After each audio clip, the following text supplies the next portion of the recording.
Why is there so much anxiety about this election? And how is this weighing on our collective psyche? Joining me are Jennifer Lerner, she's professor of psychology from Harvard University. Jen, it's good to see you. Thanks so much for being here. And Jody Kleiman, a psychologist from William James College in Newton. Good to see you too. Every election is stressful. There's no question. I've lived through a lot. So have you both. Is this one significantly more stressful for the average person than the ones in the past? So the studies of stress reveal that it's not so much what exactly is happening, but how uncertain we feel about what's happening. And so is there more uncertainty this round than there often is? So there's more uncertainty this round because the candidates are so different. And so we don't feel as much stress when something bad is happening, but we know when it's coming and we know why it's coming.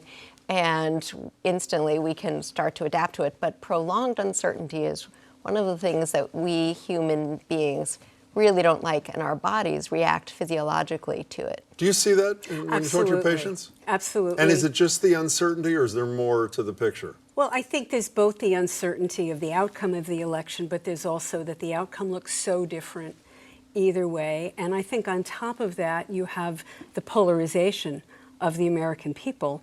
And certainly the polarization between the candidates, so that people feel the stakes are extremely high. And the higher the stakes, the more people are going to sort of entrench themselves in their own camps and not be able to. The higher the stakes for them, meaning if you're an immigrant family, or the higher the stakes in the election? Which do you mean? Well, I think both. Both, okay. Yeah, the stakes are very high for anybody who's in a marginalized group, certainly. Is it, to add one thing to this, is it also with a certain segment of the population, okay, older white men are saying, we had a black guy, that was tough enough for me, I didn't think that was going to happen, and we're going to follow a black guy with a woman? I mean, is that not part of what bothers some segment of the population? You're nodding your head. You're not? Well, I think anything that represents change leads to uncertainty. However, I think what is mostly voiced about the uncertainty around Clinton is the secrecy. Yeah. And that's really where people are keying in. You know, I never heard the term, but all day today I've been reading in anticipation of meeting you both, election stress disorder. Is that an actual syndrome, or is that just a clever name for what all of us seem to be suffering from? It's a clever name. And so let's assume its utility, but okay, it's a so clever someone comes name. to you and says, I think I have ESD, even though it's not a formal thing. Should I watch tonight's debate, or should I go out to dinner? Because I know this is going to make it worse for me than I even felt it not. What do you say to that person? So I think that's a very personal decision. There's some people who, when they're stressed about something, they want to know as much as they possibly can. And there's other people who really need to check out, and I'm not going to say this is what you should do. Speaking of checking out, there was a piece put out by the American Psychological Association said a quarter of workers consider themselves to be less productive and more stressed because of political discussions at work. That's a pretty significant chunk. What are they supposed to do? Should they avoid those discussions? What do they do? So, Jim, I think actually there's a lot that people can do. And the stress literature shows that whenever there's some kind of threat, we're able to appraise that threat either as a challenge or as a threat. And so a challenge appraisal is where we feel a kind of activation, innervation, and we can go out and do something. We can become involved in the campaign.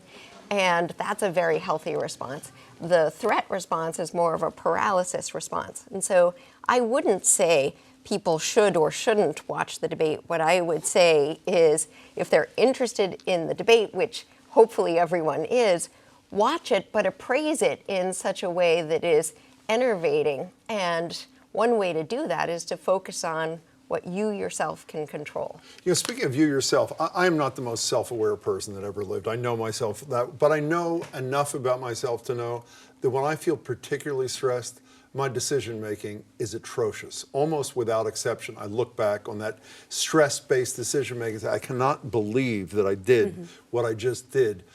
How does it affect decision-making? Am I atypical, or am I fairly typical?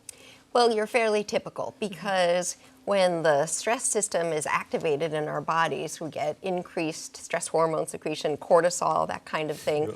and a sort of survival mindset So is it's what physiological. happens. Oh, absolutely. Very physiological. So within 20 minutes of any kind of stressor, we have increase, you can measure increase in cortisol secretion, but immediately we have this part of our stress response system, the sympathetic nervous system revs up, you can start to sweat, you can start to have increased heart rate, and your body is focusing on fight, flight, and not on everything else. And so when people are stressed, there's documented effect in reduction in declarative memory, which means you remember fewer facts. Understood. And you're not processing information as well. So take a deep breath is good advice for It's very people good in those- advice. Stress is meant to be an acute response that gets you out of a situation, not a prolonged state. Jody, okay, November 8th comes and goes. It's November 9th, regardless of outcome, even if the candidate you dreaded winning wins.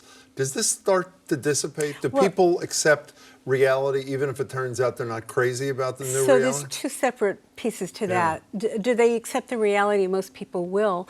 If they don't get their candidate. The stress is not going to dissipate if they're scared about what that person coming Gonna do. in means. So think about what it means to be a person in an oppressed group where they could get killed because they're oppressed, or think about what it is to be a soldier or a police officer where you never know, firefighter, you never know what happens next. You could make some very, very bad decisions because the cortisol levels have not shifted, because of the chronicity of it. Jen, thank you so much. It's good to meet you. Thank Thanks you, for Jim. coming. Learned a lot. Thanks, Jody. It's good to Thank see you you. too.